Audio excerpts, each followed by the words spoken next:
അവർ പറയുന്നത് നമ്മൾ കേൾക്കേണ്ട ഗതികേട്ടിലേക്ക് ഒരു വാക്ക് തിരിച്ചു പറയേണ്ട കാര്യം കോൺഗ്രസിനുണ്ടാവും. ഞാൻ ആ സമുദായത്തെ കുറ്റം പറയില്ല, കാരണം അവരവരുടെ എടുത്തു കാണിക്കുന്നു, അവരവരുടെ പാർട്ടി വളർത്തുന്നു, അതിനെല്ലാം കുറ്റമല്ല ഞാൻ വന്നത്. പക്ഷെ കോൺഗ്രസിന്റെ ഗതികേട്ടാണ് പറയാൻ ആ രീതിയിലേക്ക് കോൺഗ്രസ് തരാൻ നടന്നു. പിന്നെ നിങ്ങൾ വിചാരിക്കണ്ട, ഞാൻ വന്നപ്പോൾ ഇന്നലെ 15 ദിവസം തുടക്കമായിട്ടുള്ളൂ. ഞാൻ പറഞ്ഞ എനിക്ക് എല്ലാ ഗ്രൂപ്പിലും ഒരാളെങ്കിലുള്ള ഒരാളാണ്. അത് എൻ്റെ എല്ലാ കഴിവുകളും ഞാൻ ഈ പാർട്ടിക്ക് വേണ്ടി ഉപയോഗിക്കും. ഞാൻ തിരിച്ചു പോകുന്ന വന്നതല്ലാണ്. ഞാൻ വളരെ ആലോചിച്ച് തീരുമാനിക്കുന്ന ഒരാളാണ്. അറിയാൻ ഇത്രയും ചവിട്ടും കുത്തും അപമാനം എല്ലാം സഹിച്ച ആ പാർട്ടിയെ ഞാൻ വിളിക്കുന്നു. പല രാത്രികളിലും ഞാൻ വന്ന് കരയാറുണ്ട്. കാരണം അത്രയധികം പുച്ഛമാണ് സ്ത്രീകൾ. അത് ആര് എത്ര വലിയ ആളുടെ മക്കളെയും കുഴപ്പമില്ല, പെണ്ണായോ തീർന്നു. അതുകൊണ്ടാണ് എനിക്ക് ഇവിടെ വന്നപ്പോൾ സത്യം പറഞ്ഞാൽ എനിക്ക് അഭിമാനം കൊണ്ടാണോ സന്തോഷം കൊണ്ടാണോ എന്റെ കണ്ണാണ്. കാരണം ഇങ്ങനെ രംഗം എന്റെ ജീവിതത്തിൽ ആഗ്രഹിക്കാനാണ്. എത്രയോ കൊല്ലത്തെ രാഷ്ട്രീയ പ്രവർത്തനത്തിനുണ്ട്. ഈ അഥവാ സീറ്റൊന്ന് മുമ്പിലിട്ടാൽ നേതാക്കന്മാരിൽ തീർന്നില്ലെങ്കിൽ അവർ കയറിയിരിക്കും. നമ്മൾ ആരോട് ചോദിക്കും, നമ്മുടെ പേരില്ല, ആ പേരൊക്കെ വിട്ടും. അപ്പൊ ആ രീതിയിൽ സ്ത്രീകൾക്കും ചെറുപ്പക്കാർക്കും ഇന്ന് 50 വയസ്സിന് താഴെ എത്ര പേരുണ്ട് കോൺഗ്രസ് പാർട്ടി? നമ്മളൊരു യൂത്ത് കോൺഗ്രസ് മീറ്റിംഗ് നടത്തിയ യൂത്ത് കോൺഗ്രസിൽ വരുന്ന 55-60 വയസ്സായ ആൾക്കാർ. അപ്പൊ ആ രീതിയിൽ പാർട്ടി വല്ലാണ്ട് ക്ഷീണിച്ചു പോയി. അഹങ്കാരത്തിന് മാത്രം ഒരു കുറവും വന്നിട്ടില്ല. എല്ലാവർക്കും ആവശ്യമുള്ള അഹങ്കാരം എല്ലാം ഉണ്ട്. അതായത് ഒരാൾ പാർട്ടി നന്നാക്കാനാണ് ഇന്ന് BJP ഒക്കെ ശ്രമിക്കുന്നത്. ഒരു പാർട്ടിനെ അല്ലെങ്കിൽ പൊക്കോട്ടെ എന്ന് വെച്ചിട്ടാണ്. കാരണം പിന്നെ നമുക്ക് മാത്രമായിട്ട് കിട്ടില്ല. പണ്ടത്തെ കാലത്ത് 2 ഗ്രൂപ്പായിരുന്നു. അത് ഒരു ആരോഗ്യകരമായ മത്സരം ഉണ്ടായിരുന്നു. പക്ഷെ ഇപ്പൊ അങ്ങനെയല്ല, ഓരോ വ്യക്തിക്കും ഗ്രൂപ്പാണ്. രാവിലെ എണീക്കുമ്പോൾ ഞാൻ വിചാരിച്ചു, ഈശ്വരൻ ആരെയും കാണുമോ, കണ്ടു ചിരിച്ചാൽ മറ്റാളെ എന്നോട് പണിയും. അപ്പൊ അതുകൊണ്ട് കഴിയുന്നത് ഞാൻ ഒന്നിനും പോവാറില്ല. മനസ്സും അടുത്ത് രാഷ്ട്രീയമേ വേണ്ട എന്ന് വെച്ച് പോവാൻ നിന്ന ഒരാളാണ്.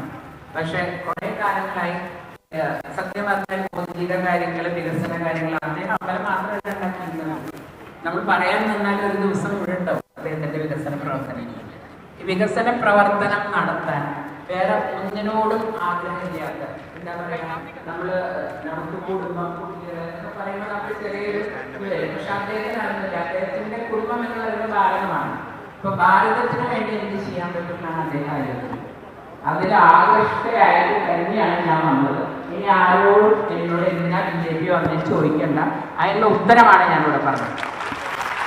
പിന്നെ ഞാൻ വന്നതിന് വേറെ കാര്യം കൂടി ഉണ്ട്. അനിൽ ആന്റണി ഞങ്ങളുടെ അച്ഛന്മാര് ഗ്രൂപ്പ് നല്ലോണം കളിച്ചിട്ടുണ്ട്. 2 പേര് അത്യാവശ്യം ഗ്രൂപ്പ് കളിച്ച ആൾക്കാരായിരുന്നു. പക്ഷെ ഞങ്ങൾ മക്കൾ തമ്മിൽ അന്ന് ഭയങ്കര സ്നേഹമായിരുന്നു. ഇവര് ഗ്രൂപ്പ് കളിക്കും, ഞങ്ങൾ സ്നേഹമായിട്ട് ജീവിക്കും.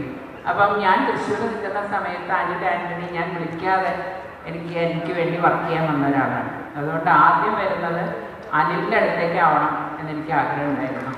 ഒരു കാര്യം, തൃശ്ശൂരിൽ നിന്ന് വരുന്ന എനിക്ക് എല്ലാ ജില്ലയിലും എനിക്കറിയില്ല. ഒരു കാര്യം എനിക്കറിയാം, ഇപ്രാവശ്യം BJP അക്കൗണ്ട് തുറന്നിരിക്കും. അക്കാര്യത്തിൽ നിങ്ങൾക്ക് ആർക്കും സംശയം വേണ്ട. അത് എത്ര എണ്ണം എന്ന് നോക്കിയാൽ മതി. ഇനി വളരെ കുറച്ച് നാളുകളേ ഉള്ളൂ ഇവിടെ അധികാരത്തിലേക്ക് BJP ഒക്കെ. ഞാൻ പലരോടും സംസാരിക്കുന്ന ആളാണ്. എനിക്ക് എല്ലാ പാർട്ടികളിലും ബന്ധങ്ങളുണ്ട്. അവരെല്ലാം ഒരു സമയം നോക്കി നിൽക്കുകയാണ്. എൻ്റെ പിന്നാലെ ഞാൻ പറഞ്ഞില്ലേ, എൻ്റെ പിന്നാലെ ഇനി പലരും വന്നുകൊണ്ടിരിക്കും. അതെൻ്റെ മഹത്വമല്ല, ഞാൻ പാവം. കാരണം അവർ പറയുന്നല്ലോ, പത്മജ പോയതുകൊണ്ട് ഒന്നും സംഭവിച്ചില്ല എന്ന്. പത്മജ പോയതുകൊണ്ട് എന്ത് സംഭവിക്കും നമുക്ക് ഇലക്ഷനിൽ പറയാം എന്താണെന്നുള്ളത്. വേറെ ഒന്നുകൊണ്ട് ഞാൻ വലിയ ആളായതുകൊണ്ടല്ല. എൻ്റെ ദുഃഖങ്ങൾ ആ പാർട്ടിയുടെ പല പ്രവർത്തകർക്ക് അറിയാം, നേതാക്കൾക്ക് അറിയില്ല. അപ്പോൾ ആ പാർട്ടി പ്രവർത്തകർ വളരെയധികം സങ്കടത്തോടുകൂടി എന്നെ വിളിക്കാറുണ്ട്. അവരെല്ലാം ഇത് കഴിഞ്ഞാൽ ഇതിൻ്റെ പിന്നാലെ പോരും എന്നുള്ള കാര്യത്തിൽ എനിക്ക് സംശയമില്ലാത്തതുകൊണ്ടാണ് ഞാൻ പറയുന്നത്. ഈ പാർട്ടി അടുത്ത അസംബ്ലിയിൽ അധികാരത്തിൽ വരും എന്ന് ഞാൻ വിശ്വസിക്കുന്നു. വിശ്വാസമല്ല, ഇത്രയും കാലം കെ കരുണാകരൻ്റെ കൂടെ നിന്ന് പ്രവർത്തനം നടത്തിയതിൻ്റെ ആ പരിചയത്തിലാണ് ഞാൻ പറയുന്നത്. അച്ഛനൊരു രാഷ്ട്രീയത്തിൻ്റെ ഒരു എന്താ പറയുക, എല്ലാ കളി അറിയുന്ന ഒരാളായിരുന്നു. അത് മുഴുവൻ കൂടെ ഒന്ന് പഠിക്കാൻ പറ്റിയിട്ടില്ല എനിക്ക്. ഇതുവരെ അത് ഉപയോഗിക്കേണ്ട സാഹചര്യം കിട്ടിയിട്ടില്ല. അപ്പോൾ കാരണം അവർ സമ്മതിക്കില്ല. അപ്പോൾ തീർച്ചയായിട്ടും പാർട്ടിയെല്ലാം കൂടെ നിന്നാൽ പാർട്ടിക്ക് വേണ്ടി എത്ര സമയം വേണമെങ്കിലും പ്രവർത്തിക്കാൻ എനിക്കിഷ്ടമാണ്. ബന്ധങ്ങളുണ്ട്, വ്യക്തിബന്ധങ്ങളാണ് ഞാൻ കൂടുതൽ കൊണ്ട് നടക്കാറ്. എന്തുകൊണ്ടാണ് PC ജോർജ് ഏട്ടൻ എന്നെ കുറ്റം പറയാത്തത്? വേറെ പറഞ്ഞിട്ട് എന്നെ പറയില്ല അദ്ദേഹം, കാരണം എന്നെ അത്ര ഇഷ്ടമാണ്. അപ്പൊ ആരോ പറഞ്ഞു PC ജോർജ് സാറിനെ നല്ലത് പറയിപ്പിക്കാൻ വേറെ ആർക്കും പറ്റില്ല കേട്ടോ. അപ്പൊ ഞാൻ പറഞ്ഞല്ല, എനിക്ക് അദ്ദേഹത്തിന് ഒരു മൂത്ത സഹോദരനെ പോലെ ഇഷ്ടമാണ്. ഇങ്ങനെ ഭയങ്കരമായിട്ട് പറയുന്നവർക്ക് ഉള്ളിലൊന്നും ഉണ്ടാവില്ല. ഞാൻ അതാണ് അദ്ദേഹത്തെ പറ്റി മനസ്സിലാക്കിയിട്ടുള്ളത്. അപ്പൊ അതുകൊണ്ട് തന്നെ വ്യക്തിബന്ധങ്ങളാണ് നമ്മളെ രാഷ്ട്രീയ ആയാലും എന്തായാലും വ്യക്തിബന്ധങ്ങൾ പ്രധാനമാണ് നമുക്ക്. അതുകൊണ്ട് ആ വ്യക്തിബന്ധങ്ങളും എനിക്കുള്ള ചെറിയ കഴിവുകളും, വലിയ കഴിവെന്നൊന്നും ഞാൻ പറയില്ല. കാരണം ഇപ്പം 7 ദിവസമായി എന്നെ ചീത്ത പറഞ്ഞുകൊണ്ടിരിക്കണം. അങ്ങനെ കഴിവില്ലാത്തതാണെങ്കിൽ എന്നെ എന്തിനാ ചീത്ത പറഞ്ഞാൽ എന്നെ വിട്ടൂടെ? എന്നെങ്ങനെ ദിവസം കാരണം ഉണ്ടാക്കി ചീത്ത പറയും. ഈ പറയുന്ന ആളുകളാണ് എൻ്റെ പാർട്ടിയിൽ നിന്ന് പുറത്താക്കിയത്. അറിയാം, നിങ്ങൾ ഏതാളാണ് എനിക്കെതിരെ കൂടുതൽ പറയുന്നതെന്ന് നോക്കിയോ, അവരാണ് എന്നെ പുറത്താക്കിയതിൻ്റെ പിന്നിൽ. അതിൻ്റെ കാര്യം എന്തെങ്കിലും ഞാൻ അത് തുറന്നു പറയാണ്ട് ഞാൻ ഈ ഭൂമിയിൽ നിന്ന് പോവില്ല. അല്ലെങ്കിൽ അന്നൊക്കെ എല്ലാവരും വിചാരിച്ച് എല്ലാ ചവിട്ടുകുത്തും കൊണ്ട് ഞാനിവിടെ കിടക്കുന്നു. അതില്ലാന്നൊക്കെ മനസ്സിലായല്ലോ. അപ്പം എന്തെങ്കിലും തുറന്നു പറയാനുള്ള മനസ്സെനിക്കുണ്ട്. അത് പറഞ്ഞിട്ടേ ഞാൻ ഈ ഭൂമിയിൽ നിന്ന് പോകുള്ളൂ. എനിക്ക് അങ്ങേ ലോകത്ത് പോയാൽ എനിക്ക് മോശം കിട്ടില്ല എന്ന് വിശ്വസിക്കുന്ന ഒരാളാണ്. അത്രയും ചതികൾ സഹിച്ചു.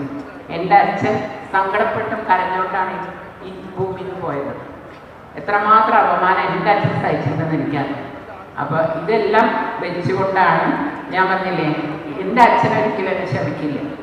അച്ഛനറിയാം ഞാൻ അത്രമാത്രം സഹിച്ച ഒരാളാണ്. അതുകൊണ്ട് നിങ്ങളുടെ എല്ലാം അനുഗ്രഹവും സഹായവും മനസ്സുകൊണ്ടുള്ള ഒരു പ്രാർത്ഥനയും എൻ്റെ കൂടെ ഉണ്ടെങ്കിൽ തീർച്ചയായിട്ടും എനിക്ക് എന്നെക്കൊണ്ട് പറ്റുന്ന മാതിരി ഈ പാർട്ടിക്ക് ഞാൻ തീർച്ചയായിട്ടും എല്ലാ സ്ഥലത്തും ഞാൻ പ്രചരണത്തിനും വരാമെന്ന് പറഞ്ഞിട്ടുണ്ട്. എന്നെക്കൊണ്ട് പറ്റുന്ന പോലെ തീർച്ചയായിട്ടും നിങ്ങൾ അനിൽ ആന്റണിയെ ജയിപ്പിക്കണം. അനിൽ ആന്റണിക്ക് രാഷ്ട്രീയം അറിയില്ല എന്ന് പറഞ്ഞുകൊണ്ട് എനിക്കൊരു ഉത്തരവ് പറയാനുള്ളൂ. ഈ ഞങ്ങൾ രണ്ടുപേരും 2 മുഖ്യമന്ത്രിമാരുടെ മക്കളാണ്. ഇനി മുഖ്യമന്ത്രിമാരുടെ മക്കൾ വരും കേട്ടോ, പേടിക്കണ്ട. അടുത്ത് കുറേ പേര് ഈ അനിൽ ആന്റണി ഞങ്ങളുടെ കുടുംബത്തിൽ ഇപ്പോൾ AK ആന്റണി ആണെങ്കിലും K കരുണാകരനാണെങ്കിലും വീട്ടിൽ രാഷ്ട്രീയക്കാരെ പ്രോത്സാഹിപ്പിക്കുന്ന ഒരാളാണ്.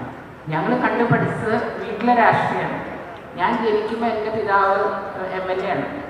പിന്നെ 5 വയസ്സിൽ ആഭ്യന്തരമന്ത്രി, മുഖ്യമന്ത്രി എല്ലാം ആയതുകൊണ്ട് ഇതൊക്കെ ഇത്രയേ ഉള്ളൂ എന്ന് മനസ്സിലാക്കേണ്ട ബുദ്ധിയൊക്കെ എനിക്കുണ്ട്. അതുകൊണ്ട് ഈ പാർട്ടിയിലേക്ക് വരുമ്പോൾ എനിക്ക് പ്രവർത്തിക്കാനുള്ളൊരു സ്വാതന്ത്ര്യം മാത്രം തരണമെന്ന് ഞാൻ പറഞ്ഞിട്ടുള്ളൂ. ഒന്നും ഞാൻ ചോദിച്ചിട്ടില്ല.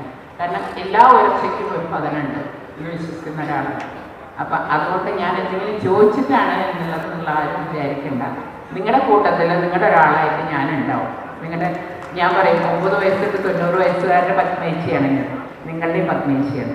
അതുകൊണ്ട് ഈ കുടുംബത്തിൽ വന്നതിന് എനിക്ക് വളരെ സന്തോഷമുണ്ട്. നിങ്ങളുടെ കുടുംബത്തിലെ ഒരാളായി എന്നെ അംഗീകരിക്കണമെന്ന് മാത്രം പറഞ്ഞുകൊണ്ട് അനിൽ ആന്റണിയെ ജയിപ്പിക്കണം. അതെൻ്റെ അനിയനാണ് എന്ന് പ്രത്യേകം പറഞ്ഞുകൊണ്ട് ഞാൻ വാക്കുകൾ നടത്തുന്നു.